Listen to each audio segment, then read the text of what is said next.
নবীজির একটা উপাধি হচ্ছে আল আমিন। নবীজির উপাধি কি?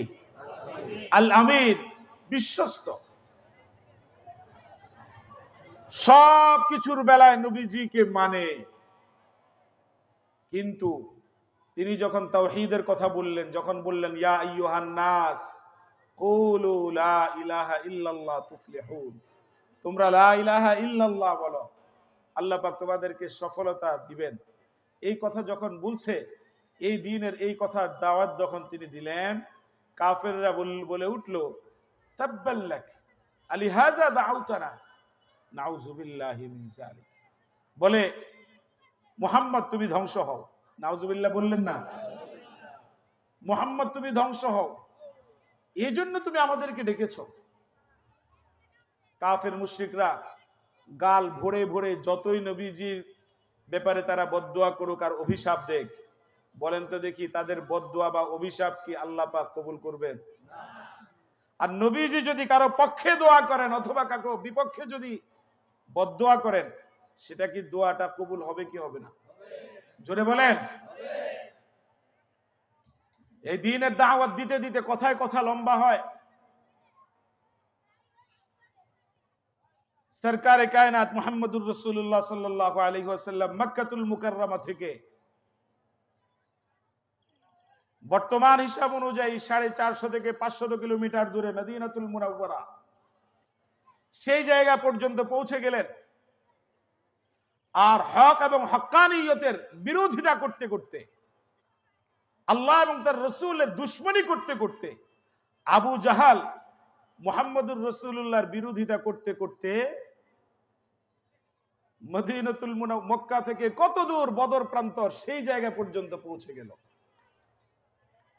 কিয়ামত পর্যন্ত মুসলমান মনে রাখতে হবে, দল হবে দুইটা। কয়টা? চিল্লায় বলেন। আল্লাহ পাকের ঘোষণা, ফারিকুন ফিল জান্নাহ ওয়া ফারিকুন ফিস সাঈদ। একটা দল যাবে জান্নাতে, আরেকটা দল যাবে জাহান্নামে। আপনাকে আমাকে আজকে এই মুহূর্তেই সিদ্ধান্তে উপনীত হতে হবে, আমরা কি জান্নাতীদের অন্তর্ভুক্ত থাকব নাকি জাহান্নামীদের দলভুক্ত হয়ে থাকব? আস্তে আওয়াজ করে কেন বলেন? জোরে বলেন। আল্লাহ পাকের ঘোষণা, ফারিকুন ফিল জান্নাহ ওয়া ফারিকুন ফিস সাঈদ। একটা দল যাবে জান্নাতে, আরেকটা দল যাবে জাহান্নামে। আমরা কোন দলে যেতে চাই? জান্নাতীদের দলে না জাহান্নামীদের দলে? জোরে বলেন।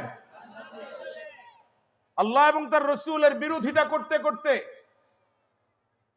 আবু জাহাল মুহাম্মদুর রাসূলুল্লাহর এমন কোন চক্রান্ত আর ষড়যন্ত্র বাকি রাখে নাই যেটা মুহাম্মদের বেলায় করা যায়। বদর প্রান্তরে ইসলামের প্রথম যুদ্ধ,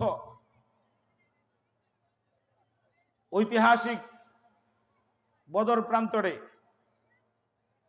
যখন 17 রমাদান বদর যুদ্ধ সংগঠিত হয়, ক্ষুধার্ত নিরস্ত্র সাহাবায়ে কেরাম রাসূলুল্লাহর প্রেমে, তার আহ্বানে সাড়া দিয়ে দ্বীন ও ইসলামের ঝান্ডাকে বুলন্দ করবার জন্য, তাওহীদের ঝান্ডাকে বুলন্দ করবার জন্য তারা যখন বদর প্রান্তরে চলে গেলেন, তাদের সঙ্গে মোকাবেলা করবার জন্য কাফেররা আবু জাহালের নেতৃত্বে তারাও কিন্তু বদর প্রান্তরে চলে গেল। সিদ্ধান্ত নিতে হবে, আমরা মুহাম্মদুর রাসূলুল্লাহর পক্ষে থাকবো না আবু জাহালের পক্ষে থাকবো? চিল্লায় বলে মুসলমান, আমরা কি আবু বকরের দলে থাকবো না আবু জাহালের দলে থাকবো?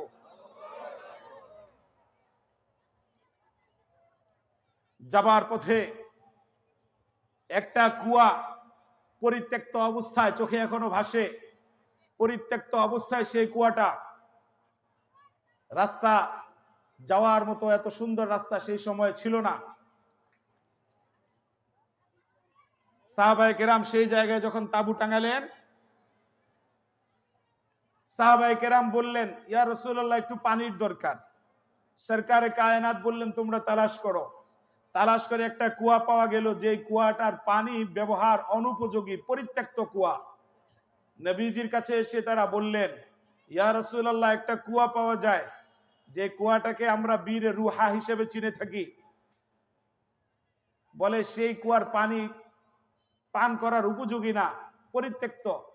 সরকারে কায়নাত সাহাবায়ে কেরামের চেহারার দিকে তাকায়া দেখলেন আহারে নিরস্ত্র ক্ষুধার্ত পিপাসার্ত আবার সাহাবী, ওরা আমার দিকে চেয়ে আল্লাহর জন্য তারা এসেছে,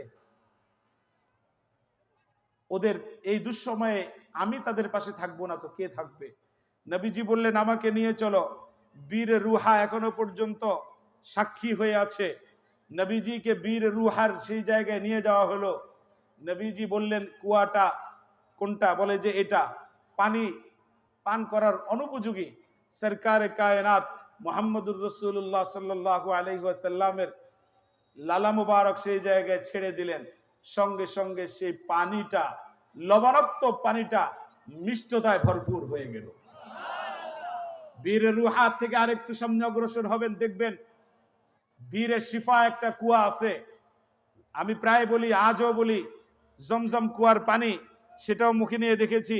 বীরে শিফা এই সফরে আমার সঙ্গে যারা হাজী সাহেবেন গিয়েছেন তাদেরকে দেখাইছি, তাদেরকেও পানিটা খাওয়াইছি।